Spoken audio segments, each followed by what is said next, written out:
All right. Hello, everybody. Welcome back to the Social Media Magic Podcast. My name is Brittany.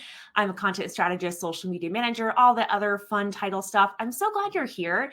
I am personally really excited. I was just telling Mona before we started, is Eel how I say your last Yep. name? Okay, Yep. great. Because I was like, I don't know if I've ever said it out loud. I've only ever read it. Mona Eel from Mona Math.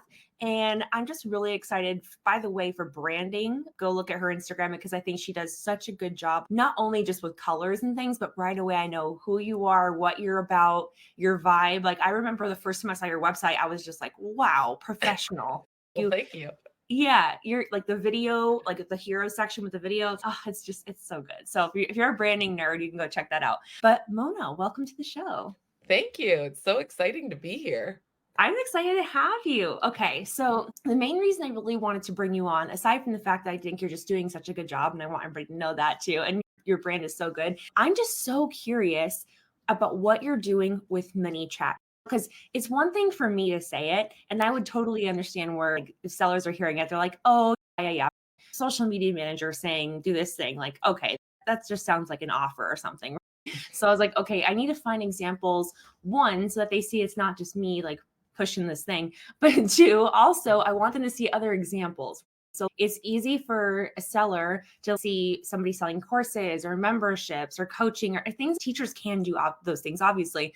But if you are just starting with digital resources, or if that's what you want to focus on and you're doing like a volume based business, a lot of them are thinking like, I don't know if Instagram's worth my time anymore. But then Google also just did this update. And so now I don't know if I can rely just on Google traffic. So I would just love to hear, first of all, you introduce yourself, but then tell us how you came to find out about ManyChat and use it. Yeah, for sure. Okay, so I'm Mona. I'm a teacher for 15 years here in Chicago. I'm also a mom to two kids, and I say that because I think that has a big part of why I decided to go with the automation route. First of all, being a teacher is obviously the most busy, ridiculous job. Like just the amount of things we have to do. And it's just known in the teacher world, like the to-do list is never going away. And then you add a business on top of that, and it's like, what am I doing? The passion is there. So, anywho, I back in 2020, I guess it was, I started a blog, started a Instagram, feeling it out. And then it was like, okay, yeah, like really gonna try to do the teachers pay teachers thing. Mainly because we were all teaching online and it was like a whole new landscape. So lots of products felt really helpful to teachers. And so that started. And then as the pandemic kind of wound down and we were all mostly back in the school, I started to teach more instructional strategies like facilitating math discussions and really just getting kids engaged in math. And so that's not really a TPT product, but then that's where it led me into courses and things like that. So, all that being said, that's what I do. And ManyChat popped up.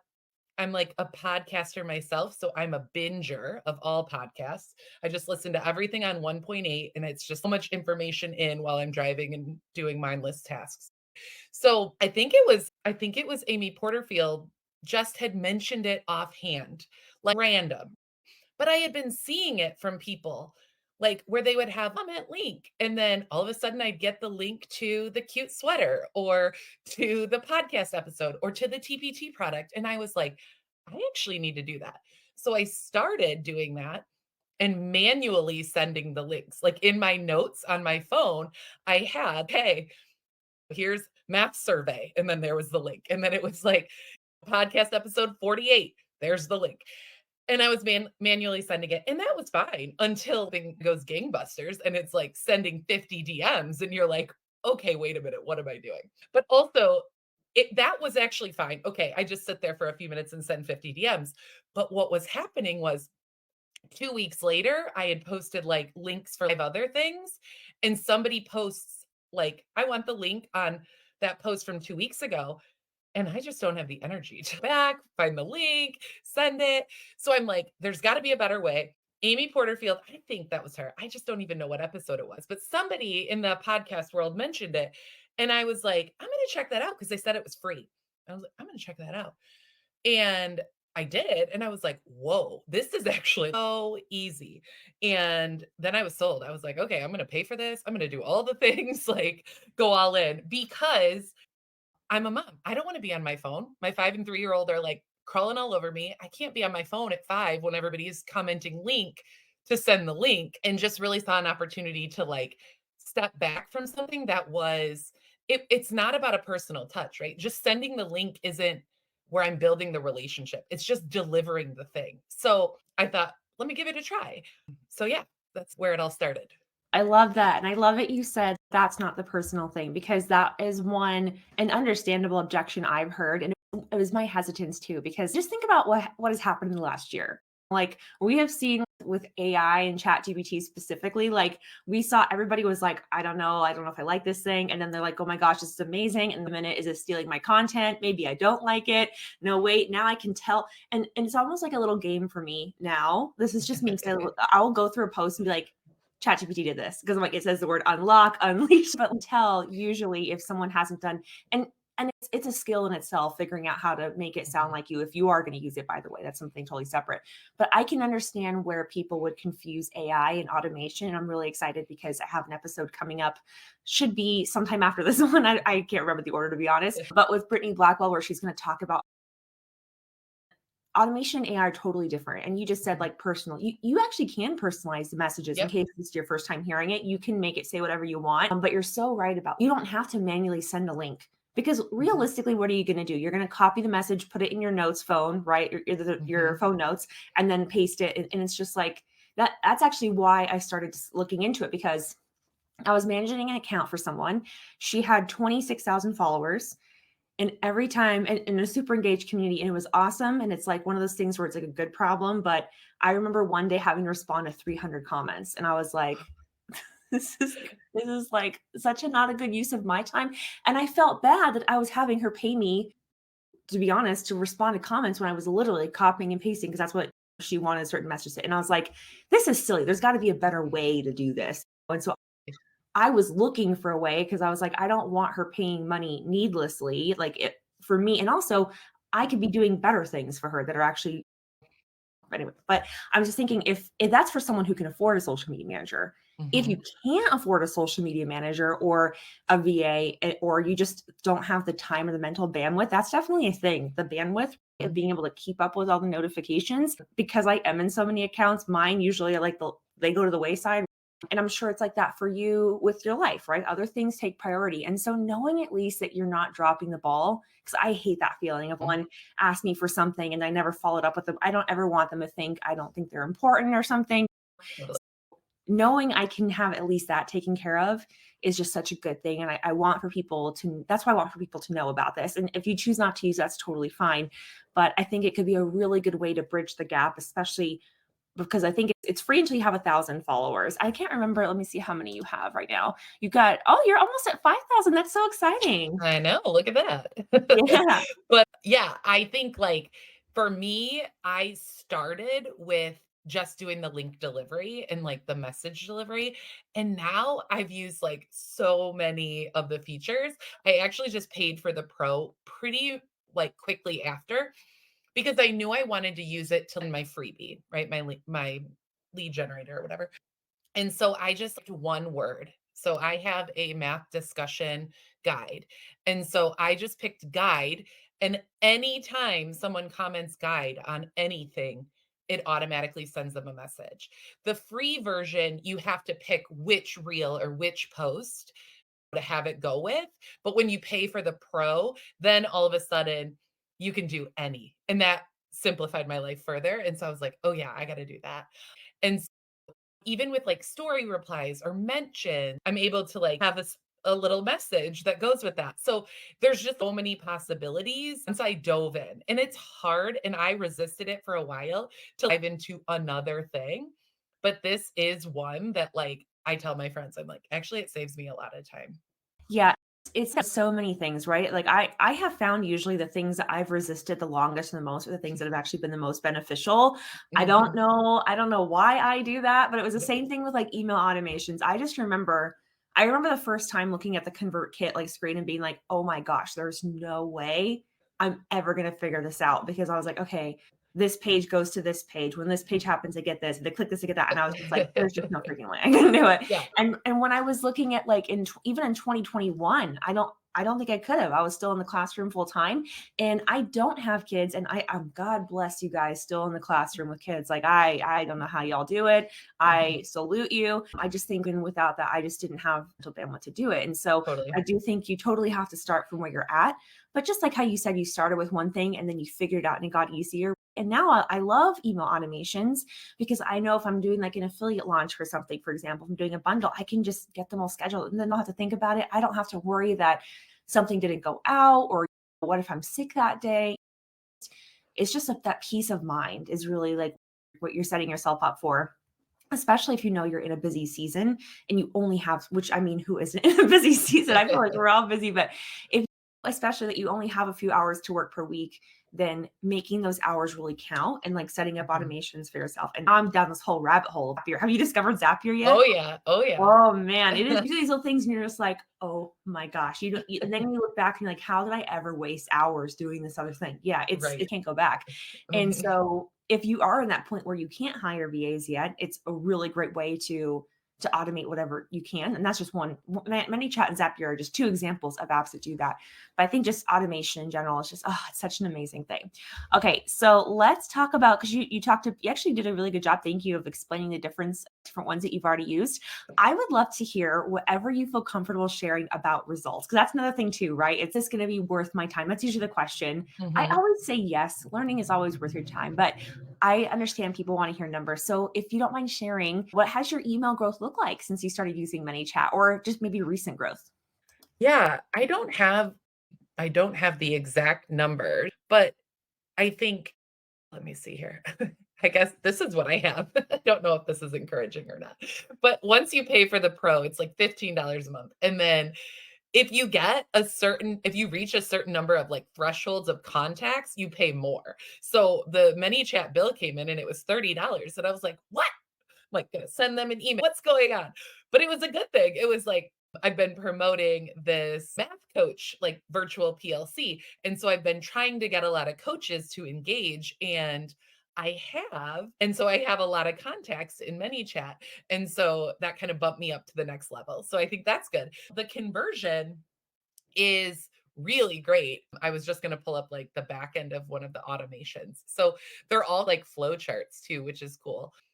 I have a math coach success framework, which is a freebie for math coaches, and just throw the comment coach on anything of mine and you'll get the link and the little message from me. And so I've had 163 people like say that and I've sent the messages to and 70 it says 79.1% have clicked it and so that feels really good. I think especially because on social media, we don't often know. We don't know who's following the link. We don't have that feedback. And so to have kind of a conversion of 89% of those people went and at least looked at the page to enter their email is great. And then, yeah, you're not actively promoting an opt in or promoting your email list. Like it can be days on end without a new subscriber. But I have at least 10 to 20 people sign up every day for my email list. So I'm sorry, I don't have exact number of like how, but I would say yes, I'm seeing results from people like responding to the messages and then being added to my email list. Yeah.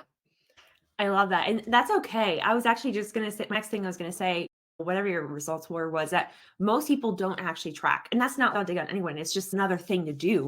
Mhm. But I would encourage you all, actually, I'm working on a dashboard to help you guys do that. But if you if you can, like anyone, like with any kind of campaign that you're doing, if you can track whatever you can, because that is the thing with Instagram is that the tool itself is limited, right? You can go into the analytics and see like how many profile visits did you have, how many people clicked your link, but beyond that, there's not really a lot of data that it's a which link did they click? I have links on there. Which did they go to my group? Did they go to this page? And you can do bit.ly links, but it's just, oh my gosh, that now you have see different steps. And then you have this other thing where it's like only two steps. And you're like, oh, that's so Mhm. much better. So I love that you shared that. And I would say if you hear that and you're like, oh, I don't know about 160 people, that's 160 people that you wouldn't have had. Mhm. And for relatively little, like when I think about how long it takes most people to get 160 completely organically doing all that yourself, you're not running ads or anything like that, it can take a really long time depending on where you are in your journey. I would say think about whatever that number is for you and scalability too. So if you have a reel, like I have one person at least in this group who she has reels where she's getting 30,000 views on them. If you're getting 30,000 views on a reel, it's a no-brainer that you would have that on there because Yep. now you don't know if those people are going to follow you. You don't know if those people are going to go to your website. Those things are probably more unlikely, right? But if you can get someone at least to stop for a second and comment, whether they follow you or not, now you can get them on your email list, which is so much more important than having them follow you on Instagram anyway. So, Yep. and Mona's nodding her head in case you're listening. So it's just, I just really I hope that you hear this and take it to heart because I think we've been taught to really chase followers on social media. And I understand why. There's an element of social proof, but social media has changed a lot in the last 3 years, like the way that it works.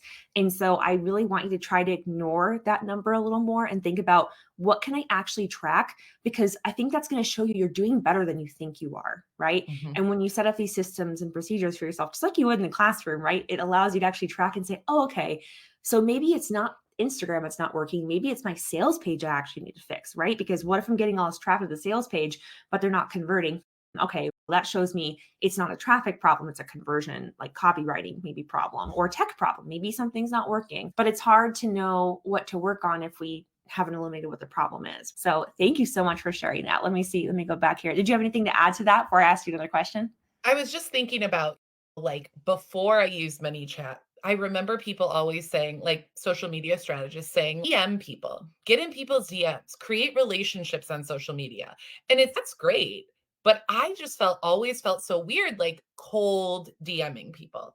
But using ManyChat has allowed me to actually have a back and forth with people that I would have never before. And so now I'm getting to know people because it's really easy to just pop in a question in your mini chat of like, hey, are you a math coach, a primary teacher, an upper elementary teacher, a middle school teacher? And then they say that. And then you can go into your DMs and just answer them. Oh, cool.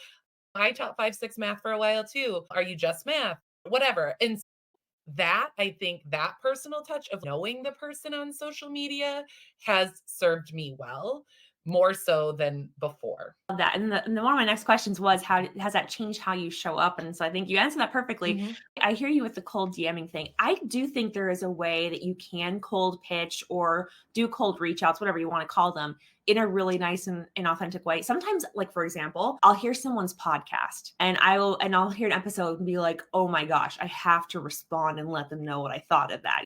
And then I'm like, hey, I'm just about to send you a love letter about your podcast because I love it so much. And at that point, this is also a good tip. If you ever want to connect or network with someone who has a podcast, go leave a review for them because every podcaster wants podcast reviews. So go Yep. leave a review and then say, hey, I just left you a podcast review. I just want to let you know I love your show. This thing really spoke to me. That is going to be so well received, showing that you took the time, you listen, you're really putting that energy into it versus can I get from you? And I think that we all know that, but yeah, I agree because a lot of people teach follow people you want to buy from you. I've never liked that teaching.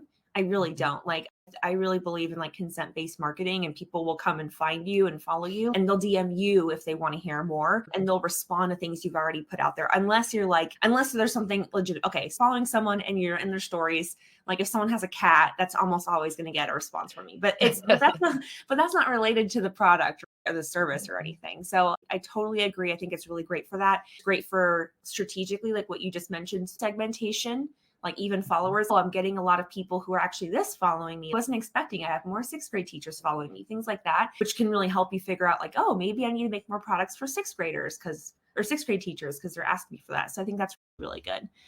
I guess I only have really a couple questions left. My really big one is what are you doing right now or what have you tried that's working that has been working and that hasn't been working and have you seen any changes? Because I know even in the past year I've seen Instagram shift personally from really favoring reels to now favoring carousel. Also the kind of content I'm feeling like even the kind of reel has changed, right? So anyway, I would just Mhm. love to hear what have you noticed, what's working for you and Yeah, let's see. I've been finding success. I've been trying to do more reels, okay? Because the trend right now is the B-roll reel, right? That's like super short with very shocking text on it. Like that doesn't have to be direct instruction. Boom. when I'm like just writing on a piece of paper or something. And it's so easy to make. And it's just getting your opinions out there so people can be drawn to it or repelled from it. So it's narrowing that focus. And and those have been successful. I think it's like I'm just trying to be intentional about what I'm sharing instead of like before it was pump out a bunch of graphics and I batch a bunch of graphics and schedule them out and then it was just like set it and forget it. And now that like it feels like some of the maybe load is lifted, I'm able to spend a little bit more brain power in being like, okay, this week I'm going to promote the math coach situation. And so these are the 2 reels I'm gonna make. And so trying that, or this is the carousel or the post I'm gonna make. So just trying to be a little bit more intentional. And I will say I have been in my DMs way more than ever before. And just knowing people, I think that just helps with someone's going to make a big purchase. I'm talking about a $10 TPT product. That is a big purchase. But I'm talking about joining a mastermind with me for $150, right? That's a big purchase to a teacher. And you don't want to do that if you don't know the person. And yes, I can authentically show up on stories. That's good. But then also, if I can just like message you and give you some value and talk to you like a real teacher friend and give you like an idea about something you're struggling with in the DMs, like that creates that relationship. And those are the people I want to work with, right? So that I've really been enjoying that. Just like my husband's, who are you texting? I'm like, I don't know, Brittany or like Sarah, like just some like random teachers. I'm like smiling and really going to town on the text. And what are you doing? But yeah. So I think the DMing is definitely something more that is happening. Just back to the numbers. So I said whatever it was, like 168 on the 163 had commented on the math coach success framework. And I just checked my email list. So 109 of them converted to being on my email list. And that's pretty good. And then, so like I mentioned, right now, as of yesterday, opened like this mastermind that's $150, so big ask, and 5 people have already enrolled. So of 109 people, 5 have already enrolled, which feels like a win, right? It's a super small audience. It's not my typical audience. I serve teachers. This is like a new little subset thing. And so to have 5 people feels great. And I really think, and most of the people are people I've DM'd on Instagram. I mean, that totally makes sense to me because when I think about anytime I've gone to make like a purchase, especially a and I know bigger is relative, right? So let me Totally. just say, I went to a retreat in October, an agency owner retreat, and that was like $600 or $700. Which I mean, I've been to things that are more expensive than that, but still, $600 or $700 is you're like, okay, I'm gonna make some considerations if I'm available, Yeah. and then it's not just that. Am I gonna buy the hotel? It's like $1,000 expense, right? Mhm. So I'm like, okay, do I really want to do this? Is that in line? And also, is it going to be a fit for me? So I actually, even though like for smaller purchases, I usually don't read the sales page. I actually did go through the FAQs and all that. And she was really smart with the way she set it up. She had it like a funnel for if you viewed her sales page, right? So I got those emails. And then she even personally messaged me. So in that order, I was like, wow, I really appreciated that. So she went and saw my email. She found my Instagram from my email. She went through my feed and she's just like, I'd love to know like what stopped you from purchasing. She's still thinking about coming. And I had told her, I was like, you mentioned this one thing on your sales page and it was a certain income goal. And I was like, I'm not there yet. And I was like, so I want to be super respectful if that's a big component of that. I was just opting myself out. You know what I mean? Because I was like, if this is not going to be good for the whole group, I don't want to lead on that. And she's, oh, I don't want anyone to feel like they can't join because of that. And so she actually went and changed that portion of the sales page because she's like, oh, I didn't realize I was making people feel that way. Which made me respect her even more. That she immediately went and changed that and was like, oh, okay. And so I don't know. So it made me respect her as a person, as a business owner. So I immediately booked with her and then went and I was just like, wow. And now I've been buying all of her stuff because now I just like her and I'm like, Yep. okay, $70 for why not? Mhm. And I know that's not going to be everybody, but I'm just saying that like that kind of loyalty and that connection that you make in the DMs is really better than anything you're going to make like randomly through a post anyway. The posts and stuff, if you think about Instagram as a funnel, and I have other episodes about this, it's really to get to that point, right? Because most people aren't going to DM you right away. But once you're already talking and you're on that personal level, that's when they're really considering, is this the person that I'm going to learn from? Is this the person I'm Mhm. going to buy from? Especially when you get to those higher ticket things. And I love that. I love that you have your mastermind. And I just want to point out again, you have almost 5,000 people following you. You had 163 comment. Out of those 163, 109 you said got on your email Mhm. list. So that's a 65% conversion from Look at comment to that. email list. Not Mhm. bad. And then from there, you had 5 people do your mastermind. So let's just see what that ultimate conversion rate is. That's a 3% conversion rate. That's pretty good. Like industry Yeah. standard is 1 to 2% right now. That's amazing. Yeah, like in the first day, right? Still Yeah. time for people to join. I'm really encouraged by that, and it feels like it was less effort overall in terms of just like it was enjoyable effort, I should say, not less effort, Yeah. like enjoyable, like true connection. Think I think that is really encouraging to hear because I think a lot of people they have a negative view on social media and that always comes from something, right? Like either an experience they had or maybe the reason that they don't want to sell on social media is because someone has done that to them poorly and so they're like, "Oh, that's what it's like. I don't want to do that." And so I think that people hearing that social media can not only be enjoyable, but it can also be profitable and also that you're attracting people you want to work with. That is such a good feeling to know. We've all had maybe someone purchased something and we get that email notification and like the buyer's left a review and you're like holding your breath. You're like, oh my gosh, I hope it's something good. I hope it's a good one. And Yeah. it's like knowing that when you see the person's name on the notification or something, you're just like, oh, I feel good about that. Mhm. That's money I earned, sure, but it's also working with someone I really like and I've already been talking, so I know how I can help them. And then you get excited because you're like, oh, I can do this for them and we can talk about this. And I just think that's a way better place to be mentally. And that's also going to serve you better because now like you're excited and you're like, that was only day one. So now you're very optimistic. So it's Absolutely. like this positive feedback loop. Oh, so I'm just so happy for you. Like, I'm just so Thank excited for you. you. Yay. That's for all the formal questions I have. Do you have anything else you wanted to share for anyone else who's considering adding more automation into their business or just ManyChat for Instagram? Yeah, I think it's definitely worth checking out if you have the capacity Yeah, to add one more thing, but with the idea of you're gonna take some time to learn how to do it, and it will eventually save you some time in the end, hopefully. But yeah, I tell all my friends, all my teacher seller friends I tell about ManyChat because I think it is a time saver. I will say I'm totally still in the learning curve. So if you like my friend Juliana on my offer about the math coach mastermind thing and was like, "Oh, this is great for you, Mona. You're such a phenomenal coach." And then of course immediately it was like, "Yay, you're a math coach" in the DMs. Here's the link to the framework. So sometimes I have to go back and be like, "Oh, sorry, my silly robot is texting you."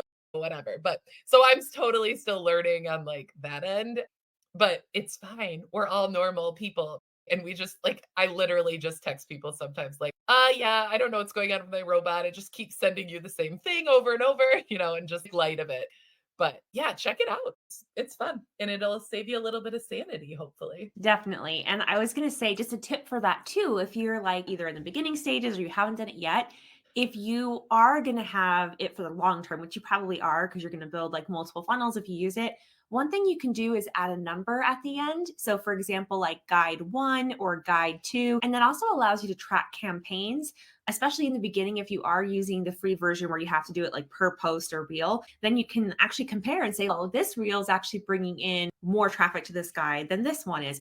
And that is advanced. So if you're like, I don't have the time to do that, to measure that data, that's totally fine. But it's just something to think about in the future because I think one of the reasons that so many of us get stressed is because we are like, oh, I should be doing this good in business. But then we actually don't, we're not even tracking. Like I was just telling someone the other day, I made more money in 2023 than I thought, even though I spent more than I should have. I made more than I thought because I wasn't tracking it as good as I could have been. And that's one number in revenue, but there's also like all these other little numbers. And so when we're talking about social media not being effective or it's not working, it's it though, or are you tracking it? And then if so, like there's also the other component of like, you've already decided that, then you're probably not going to show up in such a way that it can work. And I know Mhm, that some people are probably like so sick of hearing that mindset thing, but you really do have to believe that your people are out there because they are, right? Your people are out mhm, there. You just have to find them or they have to find you. And so that's why we use social media to draw them in. We use other opportunities to go to them. We're doing like a networking thing. We'll get more into list building on time. Thank you so much, Mona. That was so good. And then Mona, if you can talk offline about this, if you look at your Instagram and stuff too, if any of you guys have questions for Mona, drop them in the comments and I'll pass them on to her via email. If there's no questions, then I hope you enjoyed the episode. Awesome. Thank you.